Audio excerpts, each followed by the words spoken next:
வீட்டில் என்னதான் போய் பிரச்சனை? பிரச்சனை ஒன்றும் இல்லை அலிபாய். இப்போ வந்து கேட்டீங்கன்னாக்கா ஒரு சமூக சேவை ஒரு சேவை கேட்டீங்கன்னா எப்படின்னு கேட்டீங்கன்னாக்கா, ஃபர்ஸ்ட் ஒருத்தவங்க வந்து இறந்து போயிட்டான்னு வச்சுக்கோங்களேன். அது இருக்கப்பட்டவங்களா இருக்கட்டும் இல்லாதப்பட்டவங்களா இருக்கட்டும்.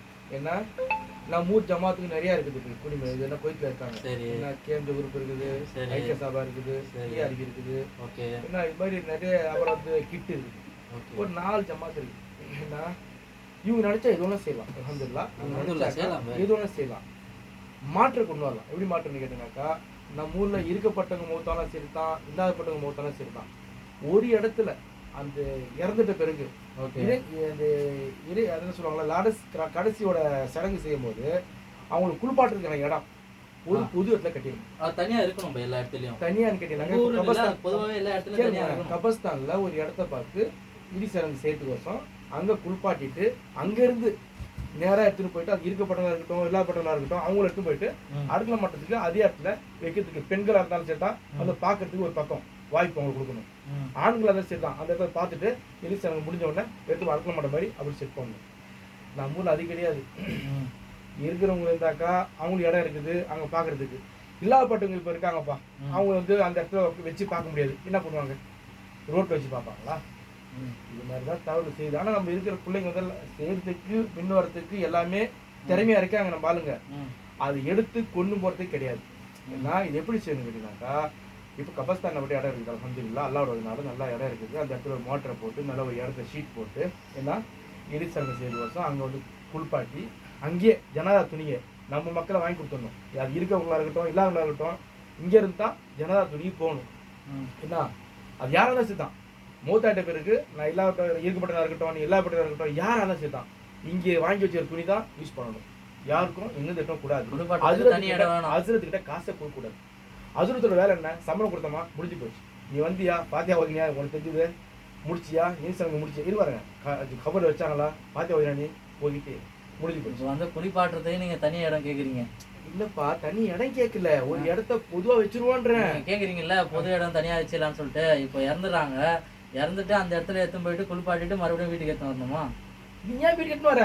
எடுத்து வர கூடாது. அங்கிருந்து அப்படியே போயிடணும். அது யாரா இருந்தா சரிதான்.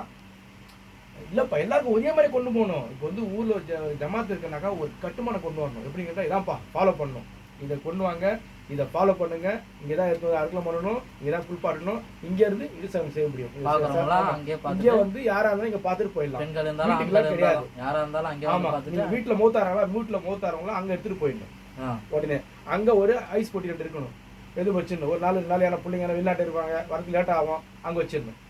வச்சுட்டு அவங்க வரக்குள்ள எடுத்து ஜனதா வந்து கழுவி என்ன அவங்களும் அடக்கல மாட்டதுக்கு இது கொண்டு வரணும். இது செஞ்சா சிறப்பாக இருக்கும். ஒரு கூனி மொழின்றது பேர் புகுந்து வாழும். என்ன ஒண்ணு இதோட முடிச்சா இது ஒண்ணு செய்யலாம். 2வது கேட்டனா அது சம்பளம் கொடுக்குறோம். என்ன நம்ம சம்பளம் கொடுக்குறோம். ஒரு மாசத்துல 5 கல்யாணம் நடக்குது. என்ன 5 கல்யாணத்துக்கு ஒரு கல்யாணத்துக்கு 5000 வாங்குறாங்க. எவ்வளோ ஆச்சு? 20,000. அவர் சம்பளம் எவ்வளோ தராங்க? மாசம் 18,000 தராங்க. சம்பளமும் வருது, கிம்பளமும் வருது. இது மட்டும் முடிஞ்சிச்சா? மவுத்தானாக்கா ஒரு ஆளுக்கு 10,000 ரூபாய் ஒரு மவுத்துக்கு. துணி வாங்க போறதுக்குன்னு சொல்லிட்டு அதுக்கு ஒரு 10,000 கொடுத்துட்றாங்க. துணி வாங்குறதுக்கா பாத்தியா வரதுக்கா அதுக்கு ஒரு குழி வரதுக்கு ஒரு 5,000 ரூபாய் எல்லாம் சேர்த்து 5,000 ரூபாய். நான் இப்ப செத்து போனேனாக்கா நான் ஒரு 20,000 எடுத்து வச்சு செத்துடணும். புரியுதா? நான் இப்ப செத்து போறேன், நான் இறந்து போயிட்டேன், எனக்கு இனிசடங்கு செய்யணும் அப்படின்னாக்கா நான் காசு எடுத்து வச்சுட்டு தான் நான் மூட்டாகும். அப்படி இருக்கு நம்ம ஊர். இது எப்ப மாறும், இது எப்ப மாற்றங்கள் வரும் தெரியல. ஆனா எத்தனை ஜமாத்து வச்சுக்கிறோம். இதை பத்தி யாரும் பேசுறதே தெரியாது. ஆனா நம்ம என்ன பத்தி பேசிருக்கிறோம் எல்லாமே, எப்ப வந்து விலாகத்து வச்சுக்கலாம், எப்ப வந்து கேளுங்க ஒரு பார்ட்டி வச்சுக்கலாம், இதை பத்தி தான் சிந்திக்கிறோம். இப்போ 20,000 சொல்றீங்கல்ல பாய். இப்போ இந்த 20,000 வந்து இப்போ ஜமாத் வந்து இருக்குதுன்னா ஜமாத்தில் தானே எல்லாமே வந்து நடத்துகிறாங்க. இப்போது சந்தா வாங்குறதுலேருந்து நல்லது கெட்டதுலேருந்து ஜமாத்தில் தானே வராங்க. அப்போ இருக்கும்போது நம்ம சாகும்போது 20,000 ரூபாய் எடுத்து வச்சுட்டு சாகணும்னு சொல்லிட்டு ஒன்றும் அவசியம் கிடையாது. இப்போ நிர்வாகம் இருக்குல்ல, நிர்வாகத்தில் வந்து எல்லாமே வசூல் பண்ணுறாங்கல்ல. அப்படி இல்லை ஜி, நீங்கள் சொல்ல கரெக்டான விஷயம். என்னன்னு கேட்டீங்கன்னாக்கா, நீ வந்து இறந்துற பிறகு நான் 20,000 சேர்த்து சாகக்கூடாது இருக்கு இல்லை நம்ம கிட்ட இல்லை வந்து சந்தா வாங்கினா அது காசு செய்யலாம் நீங்கள் சொல்ல வர. ஆமாம் ஓகே. நான் அதில் வந்து ஒருத்தர் பிசிச்சு பார்ப்பாங்க. என்ன ஒருத்தருக்கு பிசிச்சு பார்ப்பாங்க. எப்படி பார்ப்பாங்க கேட்டால் இருக்கப்பட்ட சொன்னால் என்னடா நான் அவங்ககிட்ட காசு ஒன்று அடிப்பாங்க. அந்த பிஸ்டேஜே வரக்கூடாது. பொதுவாக்கணும். சரி, இருக்கப்பட்டவங்க ஓகே, இல்லாதப்பட்டவங்க ஆனால் எல்லாத்துக்குமே தான் சொல்கிறேன் ஜி, அதுக்கு தான் சொல்ல வரேன். இல்லாதப்பட்டவங்க தான் ரொம்ப கஷ்டப்படுறாங்க, இன்னொருத்தவங்க வந்து காசு கொடுக்குறாங்க, அந்த பிரச்சனைக்கு போக தேவையில்ல.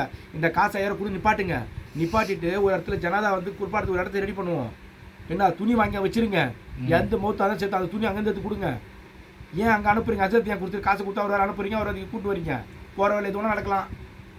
அதான் அல்லாவுடைய உதவி. என்ன எதுவும் நடக்கலாம். அதனால வந்து வேலை ஈஸியாக செய்த விட்டுட்டு ஏன் கஷ்டப்படுங்க, சுற்றி வரதை விட்டுட்டு ஷார்ட்டாக போவோமே. நல்ல விஷயம். அல்ஹம்துலில்லாஹ் அல்லாஹ்வுடைய நல்ல ஒரு இடம்லாம் இருக்குதுப்பா, செய்யலாமே. செஞ்சால் தானே ஒரு தப்பு நடத்தி தடுக்கலாங்கலாம் எல்லாமே. உண்மைதான். இது எப்போ மாற்று வரும்னு தெரியல. அல்லாஹ் அவன் தான் வந்து இது பாதுகாப்பு செஞ்சு ஒரு நல்ல வழி கொண்டு வரணும். அல்ஹம்துலில்லாஹ். இன்ஷா அல்லாஹ்.